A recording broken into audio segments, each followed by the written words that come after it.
Yes, welcome to a new episode of Accounting Academy. It's me, Surendra Petrupara, speaking to you. Today we are going to see the continuation part of material control. In the previous class, we have seen material control process, steps which are involved in the material control: purchasing, receiving, storing, and issuing. These are the four important processes of material control. And among these four, two we have seen in the previous class. Okay. Today, storage of material, the third process, it is our topic. Storage of materials. Number of things we have to keep in mind while storing the materials. So if it is a large business enterprise, we can see a separate stores department. A separate stores department for this purpose, storage of materials. And what are those factors to be kept in mind by this storekeeper, or the stores department manager while preserving this stock intact? That we are going to say. Storage of materials. What is storekeeping? Storekeeping, it is that aspect of material control concerned with the physical storage of goods. Storekeeping, it is that aspect of material control. It is that part of material control system and which is concerned with the physical storage of goods, physical storage of materials. മെറ്റീരിയൽസിൻ്റെ യഥാർത്ഥ storage ആണ് ഇവിടെ ഉദ്ദേശിക്കുന്നത്. How to store these materials. Okay, ഇതിൽ എന്താ സംഭവം എന്ന് വെച്ചാൽ materials procured are not immediately consumed. Materials procured are not immediately consumed. നിങ്ങൾ പ്രൊക്വയർ ചെയ്ത മെറ്റീരിയൽസ് അപ്പോൾ തന്നെ കൺസ്യൂം ചെയ്യപ്പെടുന്നില്ല. There is a time gap between procurement of materials and its final usage in the production process. So there is a time gap between procurement of materials and its final usage in the production process. So in this time gap, in this time we have to keep these materials intact. In this time we have to store these materials without any evaporation, shrinkage, breakage, damage, leakage, etc. ഇതൊന്നുമില്ലാതെ ഇവയെ സൂക്ഷിക്കണം. Materials procure ചെയ്ത് കഴിഞ്ഞാൽ അത് production ഡിപ്പാർട്ട്മെന്റിലേക്ക് നമ്മൾ pass ചെയ്യുന്നതിന് മുമ്പ് കുറച്ച് സമയം നമ്മുടെ സ്റ്റോർസ് ഡിപ്പാർട്ട്മെന്റിനകത്ത് ഉണ്ടാവും. അവയെ കൃത്യമായിട്ട് സൂക്ഷിക്കുക, സ്റ്റോർ ചെയ്ത് വെക്കുക, അവയെ സംരക്ഷിച്ചു വെക്കുക. എന്താ നിങ്ങൾക്ക് വേണ്ടത് അതൊക്കെ നിങ്ങൾ കരുതിയിരിക്കണം അവിടെ സ്റ്റോർസ്. അത് പ്രിസർവ് ചെയ്യുന്നതിന് വേണ്ടിയിട്ടുള്ള ഷെൽട്ടേഴ്സ് ആണോ, പ്രിസർവ് ചെയ്യുന്നതിന് വേണ്ടിയിട്ടുള്ള കൂളേഴ്സ് ആണോ, ഹീറ്റ് ചെയ്യാനുള്ള എന്തെങ്കിലും ഐറ്റംസ് നിങ്ങൾക്ക് വേണോ. So whatever it is, you should provide that for storing this materials, for preserving or keeping this materials. Purchase ചെയ്ത മെറ്റീരിയൽസ് അതേ ക്വാളിറ്റിയിലും ക്വാണ്ടിറ്റിയിലും നമുക്ക് ഇഷ്യൂ ചെയ്യണം ഡിപ്പാർട്ട്മെന്റിലേക്ക്. അതുകൊണ്ട് ഇവയെ കൃത്യമായിട്ട് സൂക്ഷിച്ചു വെക്കണം. സോ ഈ സൂക്ഷിച്ചു വെക്കുന്ന ഫിസിക്കൽ സ്റ്റോറേജിനെയാണ് നമ്മൾ പറയുക store keeping. So storekeeping, it is that aspect of material control which is concerned with the physical storage of goods. Physical storage of goods. So storekeeper have to take number of steps while keeping or while preserving these materials. Without any wastage of material, without any shrinkage, breakage, evaporation, etc. These materials are to be stored in our storehouse. So, number of things he has to keep in mind. And while preserving the materials, while storing the materials, some techniques or methods can be adopted by this storekeeper or the stores department manager. Then what are those techniques of stores control? Techniques or methods of stores control. Number of techniques are leveled here, and let us see one by one these techniques or methods of stores control. Let us see what are those methods available. Number one, classification and codification of materials. Classification and codification of materials. Number two, stores stock levels. Number three, economic order quantity EOQ. Number four, perpetual inventory system. Number five, selective inventory control. Under selective inventory control, sub methods are also available. ABC analysis, WED analysis, FSN analysis, SDA analysis. Number of analysis are there. Next, JIT inventory system, impressed system, double bin system, number of methods or techniques are available for preserving these materials by this stores department. Let us see some important techniques of stores control here under this topic, storage of materials. Number one, classification and codification of materials. What is classification of material? So after the procurement of materials are in number of natures, okay? Different types of materials may be prepared. So these materials are to be classified first. Classification, it is the grouping of materials on the basis of its common characteristics. Grouping of materials on the basis of its common characteristics, common nature. So if aluminium, copper and like other iron, etc. are purchased, these can be classified as metals. Iron, aluminium, copper, etc. The nature of all these materials are the same. Because they are all categorized as metals. Okay. ഇത് metal എന്ന കാറ്റഗറിയിൽ പെട്ടതാണ് ഇരുമ്പ്, aluminium, copper എന്നിവയൊക്കെ. അപ്പോൾ അതുകൊണ്ട് നമ്മൾ metal എന്ന കാറ്റഗറിയിൽ പെടുത്തിട്ട് ഇതിനെ വെക്കും. Soap, consumable stores and cotton waste, lubricating oil, ഇവയൊക്കെ നമ്മൾ കൺസ്യൂമബിൾ സ്റ്റോർസ് എന്നുള്ള കാറ്റഗറിയിൽ പെടുത്തുക. Soap, cotton waste and like other materials which are used in the production process. Okay. And they are not forming the part of finished product. Finished product പാർട്ടായിട്ട് മാറുന്നവയല്ല ഇവ. അത് നമ്മൾ മറ്റേതെങ്കിലും പർപ്പസിന് വേണ്ടി ഉപയോഗിക്കുന്നതാണ്. പക്ഷെ അതില്ലാതെ നമുക്ക് പ്രൊഡക്ഷൻ പ്രോസസ് കണ്ടിന്യൂ ചെയ്യാൻ പറ്റില്ല. അത് സോപ്പ് ആണെങ്കിലോ ലൂബ്രിക്കേറ്റിംഗ് ഓയിൽ ആണെങ്കിലോ അതർവൈസ് കോട്ടൺ വേസ്റ്റ് ആണെങ്കിലും ഇതുപോലുള്ള items. So they are categorized as consumable stores. അത് കൺസ്യൂമബിൾ സ്റ്റോർ എന്നുള്ള കാറ്റഗറിയിലാണ് നമ്മൾ പെടുത്തുക. So if materials procured are categorized as number of items on the basis of its common characteristics, they are called classification of materials. After classifying the materials, they have to be codified. Codification of materials. What is this codification? Codification, it is the process of giving distinct numbers. Process of giving distinct numbers, letters or symbols for these materials for its easy identification. Codification, it is a process of giving distinct numbers, letters or symbols to those materials to facilitate easy identification. വളരെ കൃത്യമായിട്ട് identify ചെയ്യാൻ വേണ്ടിയിട്ട് classify ചെയ്ത മെറ്റീരിയൽസിന് നമ്മൾ codes കൊടുക്കും. എന്താ codes? Codes are numbers, letters or symbols. അത് number ആവാം, ലെറ്റർ ആവാം, സിമ്പിൾ ആവാം. നമ്പർ എന്ന് വെച്ചാൽ ന്യൂമറിക്കൽ ലെറ്റർ ആയിരിക്കും. ന്യൂമറിക്കൽ ഫിഗർ കൊടുക്കും. ചിലപ്പോൾ 1 2 3 4 ന്യൂമറിക്കൽ നമ്പർ കൊടുക്കും. ദെൻ ചിലപ്പോൾ ആൽഫബറ്റിക്കൽ ഓർഡറിലായിരിക്കും, ആൽഫബറ്റ്സ് ആയിരിക്കും കൊടുക്കുക. ABCDC ഇങ്ങനെയായിരിക്കും നമ്മൾ കൊടുക്കുക. Sometimes alphanumerical A1 A2 A3 B1 B2 B3 alphanumerical. So these are the codes which are given for its easy identification. Okay. ഇപ്പോൾ മെറ്റൽസ് എന്നുള്ള കാറ്റഗറിക്കകത്ത് iron A, copper B, aluminium C. Metal, it is the classification made, and A letter it is given to iron. A letter is given to iron. അയണിന് A കൊടുത്തു, B കൊടുക്കുന്നത് നമ്മൾ കോപ്പറിനാണ്, C കൊടുക്കുന്നത് അലുമിനിയത്തിനാണ്. ഇനി അയണിനകത്ത് തന്നെ different Gates or KGs ഒക്കെ base ചെയ്തിട്ട് categorise ചെയ്തിട്ടുണ്ടെങ്കിൽ A1 A2 A3 A4 see like numbers you can give. So this is called codification of material. Therefore codification, it is the process of giving distinct numbers, letters or symbols to materials to facilitate easy identification. So this is classification and codification of materials. The next, stores stock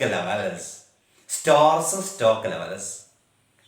The main objective of material control, it is keeping optimum inventory in our storehouse. Keeping of optimum inventory. What is optimum inventory? Optimum inventory means inventory level which is not more or less.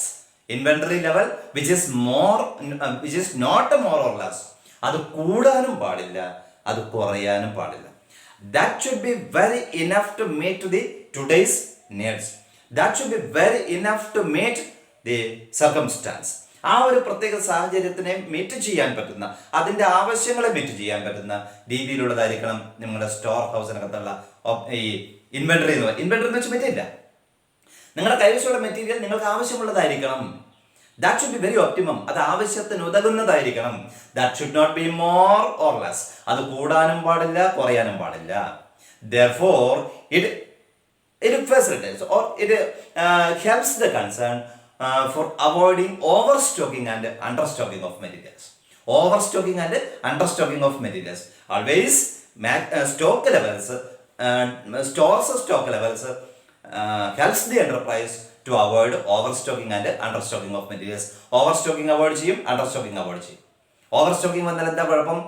Blockage of capital in inventories. Blockage of capital in inventories may cause. Understocking വന്നാലോ? So it may lead to interruption to the production process. It may lead to stoppage of a production process. Therefore, these two demerits we have to solve. Therefore, optimum stock levels should be maintained by this storekeeper. Stock levels should be very optimum. That should be the main aim of our stores department. Then, stores stock levels we have to see in detail. Stores stock levels. Number of stores stock levels we have to determine. Number of stores stock levels. Number 1, maximum stock level. Maximum stock level. Number 2, minimum stock level. Number 3, reorder level. Number 4, average stock level. Number 5, danger level. These are the different stock levels we have to fix in our storehouse. Number 1, maximum stock level. It is the upper level of inventory. It is the upper stock level of inventory. And this is the level, maximum stock level, it is the level above which stock should not exceed. Above which stock should not exceed. നമ്മുടെ store ഹൗസിനകത്ത് ഏറ്റവും പരമാവധി നമ്മൾ keep ചെയ്യേണ്ട സ്റ്റോർസിന്റെ നമ്പറാണ്, എണ്ണമാണ് നമ്മൾ പറയുന്നത് maximum stock level. അതിന് മുകളിലേക്ക് സ്റ്റോർസ് പോകാൻ പാടില്ല. So while keeping or while procuring the materials, stock should not exceed this level, maximum stock level. If it exceeds this level, it may lead to overstocking of materials. That means over blockage of capital in inventories. Inventory കകത്ത് blockage of capital. Blockage of capital എന്ന് വെച്ചാൽ capital വെറുതെ അവിടെ block ആയിട്ട് കിടക്കും without any usage. That will create nothing. Overstocking will create nothing. Sometimes it may cause some loss to the concern. അത് സ്ഥാപനത്തിന് നഷ്ടമുണ്ടാക്കും എപ്പോഴും. കാരണം ഒരുപാട് സ്റ്റോർ ചെയ്താൽ നഷ്ടപ്പെടാനുള്ള സാധ്യത, സ്റ്റോക്ക് നഷ്ടപ്പെടാനുള്ള, മെറ്റീരിയൽ നഷ്ടപ്പെടാനുള്ള സാധ്യത കൂടുതലാണ്. So we should avoid overstocking of materials. For that purpose, maximum stock level should be determined. Maximum stock level determine ചെയ്യണം. Maximum stock level, it is the upper stock level and this is the level beyond which stock should not exceed. അതിനപ്പുറത്തേക്ക് stock പോകാൻ വേണ്ടിയിട്ട് പാടില്ല. So this level, it is otherwise known as a summit level. Summit level, the maximum stock level ആണ്, അതിനെ summit level എന്ന് പറയാം.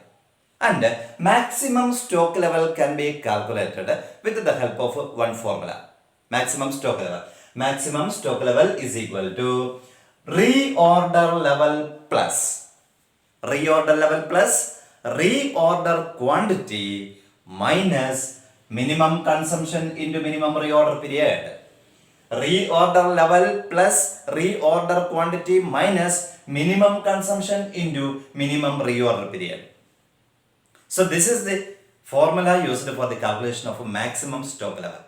ഇതിനകത്ത് നമുക്ക് ഇതൊക്കെ നോക്കാനുണ്ട്. എന്താണ് റീഓർഡർ ലെവൽ, എന്താണ് റീഓർഡർ ക്വാണ്ടിറ്റി, എന്താണ് മിനിമം കൺസംഷൻ, എന്താണ് മിനിമം റീഓർഡർ പീരിയഡ്, ഒക്കെ നമുക്ക് നോക്കാം.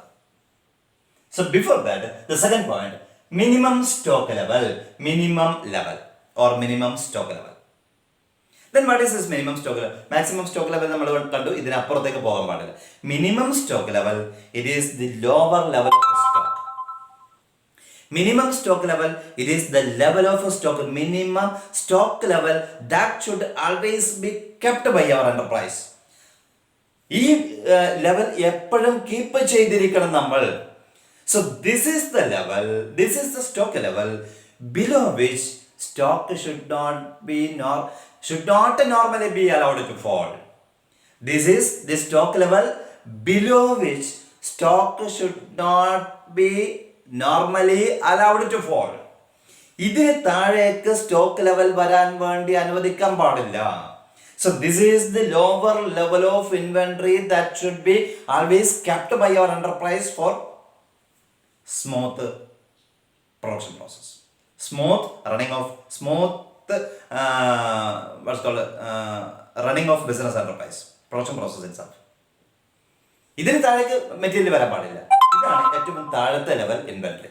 മുകളിലത്തേത് ആദ്യം പറഞ്ഞു, രണ്ടാമത് താഴത്തെ. So this is otherwise known as a safety stock, buffer stock, etc. Buffer stock is safety stock, etc. So this is the level, minimum stock level. It is that level below which stock should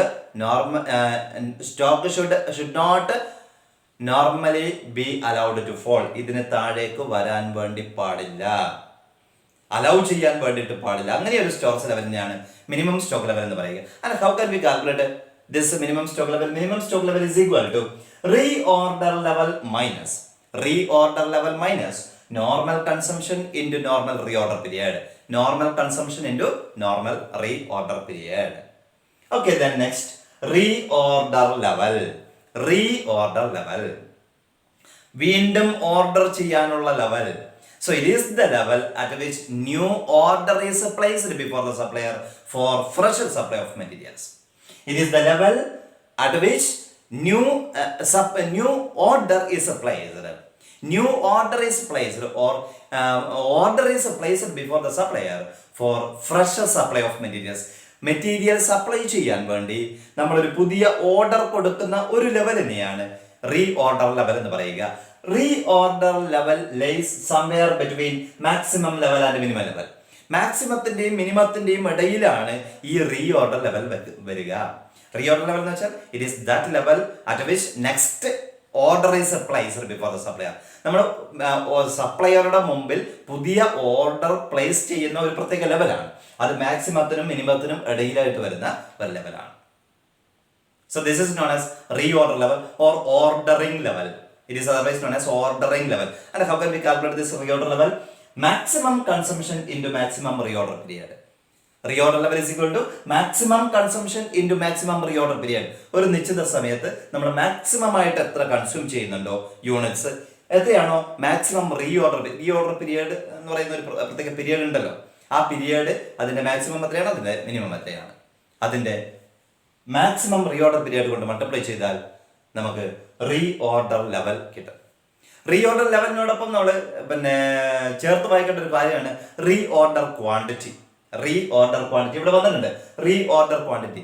the quantity of materials to be ordered at one time is known as reorder quantity. Okay, reorder quantity means the quantity of materials to be ordered at one time. നമ്മൾ ഒരൊറ്റ പ്രാവശ്യം കൊണ്ട് നമ്മളൊരു order place ചെയ്യുമ്പോൾ ഒരു സപ്ലയറുടെ മുമ്പിലേക്ക് ഇത്ര സാധനങ്ങൾ വേണമെന്ന് പറഞ്ഞ് ഓർഡർ പ്ലേസ് ചെയ്യുന്നില്ലേ, അപ്പൊ അതിനകത്ത് എത്ര യൂണിറ്റാണ് നിങ്ങൾ കൊടുക്കുന്നത്? The quantity of materials to be ordered to one time economically it is known as reorder quantity. നിങ്ങൾ ഒരൊറ്റ പ്രാവശ്യം വാങ്ങിക്കുമ്പോൾ എത്ര ക്വാണ്ടിറ്റിയാണ് ഉൾപ്പെടുത്തേണ്ടത്? So this is known as reorder quantity. And reorder period. Reorder period means the time required for fresh supply of materials. The time required for fresh supply of materials. നിങ്ങൾക്ക് എത്ര സമയമാണ് ഒരു ഫ്രഷ് സപ്ലൈക്ക് വേണ്ടിയിട്ട് വരിക? നിങ്ങൾ ഇന്ന് ഓർഡർ പ്ലേസ് ചെയ്യുന്നു, ഇന്ന് ജനുവരി 1 വിചാരിക്കുക, ജനുവരി 1 ഇന്ന് ഓർഡർ പ്ലേസ് ചെയ്യുന്നു. നിങ്ങൾക്കറിയാം ഈ ഓർഡർ സപ്ലയറുടെ മുമ്പിലെത്തി അദ്ദേഹം അത് സപ്ലൈ ചെയ്ത് നമ്മുടെ സ്ഥാപനത്തിലേക്ക് എത്തുമ്പോഴേക്കും 15 ദിവസം പിടിക്കും, 15 days. So it is the required period four fresh supply of materials, 15 ദിവസം. അപ്പോൾ നമ്മൾ ആലോചിക്കേണ്ടത് എന്താ അറിയോ, നമ്മുടെ ജനുവരി 1 സ്റ്റോക്ക് എത്രയാണ്? ജനുവരി 1 മാക്സിമം സ്റ്റോക്ക് ലെവലിലാണ് ഉള്ളതെന്ന് വെച്ചോ, മാക്സിമം സ്റ്റോക്ക് ലെവലല്ല ജനുവരി 1 അപ്പൊ നിങ്ങൾ ഓർഡർ ചെയ്തിട്ട് 15 ദിവസം കഴിയുമ്പോഴാണ് പുതിയ സപ്ലൈ വരിക. അപ്പോഴേക്കും നിങ്ങളുടെ ഈ മാക്സിമം സ്റ്റോക്ക് ലെവൽ ഉപയോഗിച്ച് ഇങ്ങനെ മെറ്റീരിയൽ താഴോട്ട് വന്ന് may be minimum level touch ചെയ്യാനായിട്ടുണ്ടാവും. അപ്പോഴാണ് പുതിയ സ്റ്റോക്ക് വരിക, വീണ്ടും മാക്സിമത്തിലേക്ക് എത്തും. സി, അപ്പോൾ അത് നേരത്തെ കണക്കൂട്ടിയിട്ട്, so we have to anticipate in advance what would be the time required for the new supply, പുതിയ സപ്ലൈക്ക് എത്രയാണ് സമയം വേണ്ടത്, അതിനെയാണ് റീഓർഡർ പീരിയഡ് എന്ന് പറയുക. റീഓർഡർ പീരിയഡ് അത് വേരി ചെയ്തിരിക്കും. ഇത് depends on the nature of product, it depends on the supplier and it depends on the other business circumstances. Okay, അപ്പോൾ അതുകൊണ്ട് അത് വേരി ചെയ്യും. So it may take sometimes 10 to 15 days, 5 to 10 days, ഇങ്ങനെയൊക്കെയാണ് സാധാരണ നമ്മൾ calculate ചെയ്യുക. Reorder period 5 to 15 days, 5 to 10 days ഇങ്ങനെയൊക്കെയാണ്. അപ്പോൾ 5 to 10 days ആണെന്ന് വെച്ചാൽ 5 മുതൽ 10 ദിവസം വരെ പിടിക്കുന്നു ഒരു പുതിയ സപ്ലൈ കിട്ടാൻ വേണ്ടിയിട്ട്. നിങ്ങൾ ഓർഡർ പ്ലേസ് ചെയ്യുന്ന ജനുവരി 1, നിങ്ങൾക്കറിയാം ഇത് ജനുവരി 5-നും 10-നും ഇടയ്ക്ക് വരും. 5-നും 10-നും ഇടയ്ക്ക് വരും. നിങ്ങളൊരു ഫ്ലിപ്കാർട്ടിനകത്തോ നാപ്റ്റോളിനകത്തോ ഓർഡർ മീൻസ് ചെയ്ത് കഴിഞ്ഞാൽ ഇത്ര ദിവസത്തിനകം വരും എന്ന് പറയാറില്ല, അതുപോലെ 5 മുതൽ 10 ദിവസം വരെ പിടിക്കും. Therefore, minimum reorder period it is 5 and maximum reorder period it is 10. 5-നും 10-നും 10 ദിവസത്തിനും ഇടയ്ക്കാണ് നിങ്ങളുടെ സപ്ലൈ നടക്കുന്നതെങ്കിൽ minimum reorder period it is 5 എന്ന് വെച്ചാൽ 5 ദിവസം എന്തായാലും പിടിക്കുന്നത്. Time required to supply, minimum time required to supply it is 5 and maximum time it is 10. അപ്പോൾ 5-നും 10-നും ഇടയ്ക്ക് minimum reorder period it is 5 and maximum reorder period it is 10. ഇനി നോർമൽ റീഓർഡർ പീരിയഡ് ഉണ്ട്, ആവറേജ് റീഓർഡർ പീരിയഡ് എന്ന് പറയും. ഇതെന്താണ്? ഈ minimum plus maximum divided by 2. Normal reorder period is equal to minimum plus maximum divide by 2. 5 plus 10 divided by 2 that is equal to 7.5. 7.5. അപ്പോൾ average period normal reorder period എന്ന് വെച്ചാൽ 7.5 ആണ്. Okay, so here reorder level is equal to maximum consumption. Maximum consumption എന്ന് വെച്ചാൽ ഒരു പ്രത്യേക പീരിയഡിനകത്ത് ഒരാഴ്ചക്കകത്ത് നിങ്ങൾക്ക് എത്രയും മാക്സിമം ആയിട്ട് കൺസ്യൂം ചെയ്യുക. മാക്സിമം ആയിട്ട് നിങ്ങൾ ഒരു ദിവസത്തെ ആവാം, ഒരാഴ്ചയില്ല, ഒരു പ്രത്യേക പീരിയഡിലാണ്. ഒരു ദിവസം നിങ്ങൾ പരമാവധി 100 യൂണിറ്റ് ആണ് യൂസ് ചെയ്യുന്നത് നിങ്ങളുടെ പ്രൊഡക്ഷൻ പ്രോസസ്സിനകത്ത്. പരമാവധി 100 യൂണിറ്റ് ആണ്. പക്ഷെ നിങ്ങൾ ഒരു 75 യൂണിറ്റ്സ് എപ്പോഴും എന്തായാലും യൂസ് ചെയ്യും.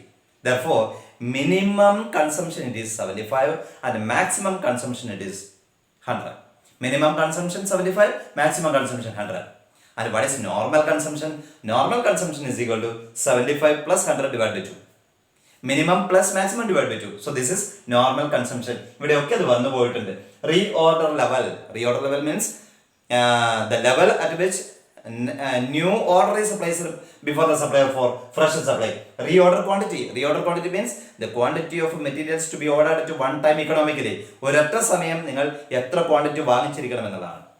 മിനിമം കൺസംഷൻ നിങ്ങൾ എത്ര മിനിമം കൺസംഷൻ, ഒരു ദിവസത്തിൽ 75 ആണെങ്കിൽ minimum consumption 75 into minimum reorder period 5 മുതൽ 10 ദിവസം വരെ എടുക്കുന്നുണ്ടെങ്കിൽ മിനിമം റീഓർഡർ പീരിയഡ് 5 ആണ്. Okay, then minimum stock level, reorder level, വീണ്ടും ഓർഡർ ചെയ്യാനുള്ള ലെവൽ അത് ഇവിടെ വന്നിരിക്കുന്നു. നോർമൽ കൺസംഷൻ, നോർമൽ കൺസംഷൻ എന്ന് വെച്ചാൽ 75 പ്ലസ് 100 ഡിവൈഡ് ബൈ 2, അതാണ് നോർമൽ കൺസംഷൻ എന്ന് പറയുക. Normal reorder period 5 to 10 days ആണെങ്കിൽ 5 plus 10 divided by 2 is equal to normal reorder period. Maximum consumption 100 units. Maximum reorder period 10. Okay, so നമ്മൾ പറഞ്ഞ എക്സാമ്പിളിനകത്ത് അങ്ങനെയാണ്. Next average stock level. Fourth one average stock level. Average stock level it is the average stock held by an organization. Average stock held by an organization. Formula for calculating average stock level is equal to minimum stock level plus half of reorder quantity, half of 1/2 of reorder quantity. Minimum stock level plus half of reorder quantity. So this is average stock level. In other words, we can say average stock level it is the average of maximum and minimum stock level. മറ്റൊരു formula എന്താണെന്ന് വെച്ചാൽ maximum stock level plus minimum stock level divide by 2 or minimum stock level plus maximum stock level divide by 2. So this is average stock level. And last one danger level. Danger level as a name suggest it is somewhat danger. Danger level. Danger level it is the stock level. It is the lower stock level below which stock should never be allowed to fall. The stock should never be allowed to fall. ഇതിന് താഴേക്ക് ഒരിക്കലും വരാൻ പാടില്ല. This lies below the minimum level. Minimum stock ലെവലിനും താഴെയാണ്. Minimum stock level ഏറ്റവും താഴെ പറയും, അതിനും താഴെയാണ് ഡേഞ്ചർ ലെവൽ വരിക. Danger level it is that stock level below which stock should never be allowed to fall. ഇതിന് താഴേക്ക് സ്റ്റോക്ക് വന്നു കഴിഞ്ഞാൽ that will lead to stoppage of production and that may cause a number of expenses. അത് വലിയ ചെലവിലേക്ക് പോകും. Danger level എന്ന് വെച്ചാൽ അതിന് താഴേക്ക് വരാൻ പാടില്ല, ഒരിക്കലും വരാൻ പാടില്ല. മിനിമം സ്റ്റോക്ക് ലെവലിന് താഴേക്ക് വരാൻ പാടില്ല, പക്ഷെ മിനിമം സ്റ്റോക്ക് ലെവലിലേക്കും ചിലപ്പോൾ താഴേക്ക് വന്നേക്കാം. But it should not touch the danger level. So that should not touch, moving of a stock should not touch the danger level. Stock താഴോട്ട് വരുമ്പോൾ ഡേഞ്ചർ ലെവലിനെ ടച്ച് ചെയ്യാൻ പാടില്ല. കാരണം stock it is that level below which stock should never be allowed to fall. ഇതിന് താഴേക്ക് വന്നു കഴിഞ്ഞാൽ replenishing of material may be very very difficult. അത് റീപ്ലനിഷ് ചെയ്യുക എന്നുള്ളത് വളരെ വളരെ ബുദ്ധിമുട്ടായിരിക്കും. Otherwise it may cause stoppage of production, wastage of what's called loss due to idle time, etc. Huge wages, etc. ഇതൊക്കെ കൊണ്ട് നഷ്ടം ഉണ്ടാവും സ്ഥാപനത്തിന്. അതുകൊണ്ട് ഒരിക്കലും സ്റ്റോക്ക് ഇതിന് താഴേക്ക് വരാൻ പാടില്ല. അതാണ് danger level. Danger level is equal to average consumption into average consumption means minimum consumption plus maximum consumption divided by 2. So average consumption into maximum reorder period for emergency purchases. Maximum reorder period എന്ന് വെച്ചാൽ ഇവിടെ കൊടുത്തിരിക്കുന്നതല്ല. Maximum reorder for emergency purchases. പെട്ടെന്ന് purchase ചെയ്യാൻ വേണ്ടിയിട്ട് നമുക്ക് maximum എത്ര ദിവസം വേണ്ടി വരും? So maximum reorder period for emergency purchases, multiply this with the average consumption to get a danger level. These are the stock levels which are available here. Okay, maximum stock level, minimum stock level, reorder level, then average stock level and danger level. അതിനിടയിൽ കണ്ട രണ്ട് കാര്യങ്ങളാണ് reorder quantity, normal consumption, then normal reorder period, minimum reorder period, maximum reorder period, and like other items. Okay, reorder period also, reorder period also. Reorder period, it is otherwise known as lead time, minimum time, etc. Okay, lead time, it is otherwise known as lead time എന്ന് പറയാറുണ്ട് reorder period. So this is a storage of materials. So we should keep in mind number of points while storing the materials. Up to determination of a stores stock level is over, and balance perpetual inventory system, selective inventory control, and like other methods are available that we can see in the next class. For today's sake, it's enough. Thank you.